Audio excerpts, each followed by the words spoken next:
Bonjour à tous et bienvenue dans ma chaîne Chouchou. Aujourd'hui, nous allons parler d'un nouveau cours du maths. Elle porte sur les nombres décimaux. Avant de commencer, n'oublie pas de faire un abonné et un like et un commentaire. Merci beaucoup et merci. On commence.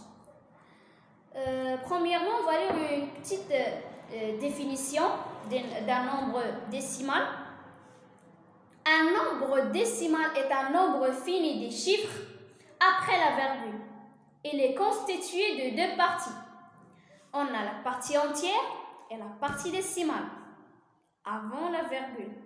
La partie entière, c'est avant la virgule. La partie décimale, c'est après la virgule. On considère le nombre décimaux suivant. Par exemple, 635,788. Où est-il la partie entière ici et la partie décimale? Oui, c'est très bien. La partie entière, c'est 635 et la partie décimale, c'est 788. Ici, on a 7 et le chiffre du dixième, 8 et le chiffre du centième, 8 aussi, et le chiffre, le troisième nombre, et le chiffre de millième. Remarque, comme vous savez, 6,40 égale à 6,4. Mais 6,04 est différente à 6,4.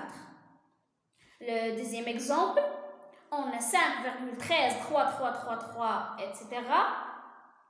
n'est pas un nombre décimal, mais elle avait une écriture décimale. Le troisième exemple, un nombre entier est un nombre décimal dont la partie décimale est nulle. Premièrement, la suite d'opérations sans parenthèse. 1. Expression avec des additions et des soustractions. Règle 1. Dans une expression numérique, avec uniquement des additions et des soustractions, on effectue le calcul l'un après l'autre, de la gauche vers la droite. 2. Expression de multiplication et de division. Règle 2. Dans une expression numérique avec uniquement des multiplications et des divisions, on effectue les calculs l'un après l'autre, de la gauche vers la droite. Propriété opératoire. Remarque, dans une expression, sans parenthèse, on effectue d'abord les multiplications et la division, puis les additions et les soustractions. On dit que les multiplications et les divisions sont prioritaires sur les additions et les soustractions. 2. Suite des opérations avec parenthèse. Règle 1.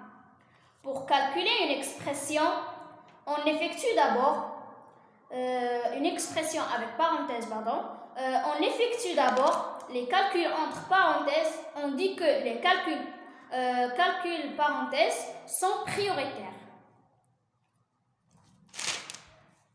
3. On a la distributivité. Règle 1. Soit A, B et K, des nombres décimaux, on a K fois A plus B égale à K fois A plus K fois B. Et K fois A moins B égale à K fois A moins K fois B. On dit que la multiplication est distributive par rapport à l'addition et la soustraction. Et aussi on dit que K est un facteur commun au terme K fois A et K fois B. Et merci pour votre attention et n'oubliez pas, s'il vous plaît, de faire un abonné et un like et un commentaire. Au revoir.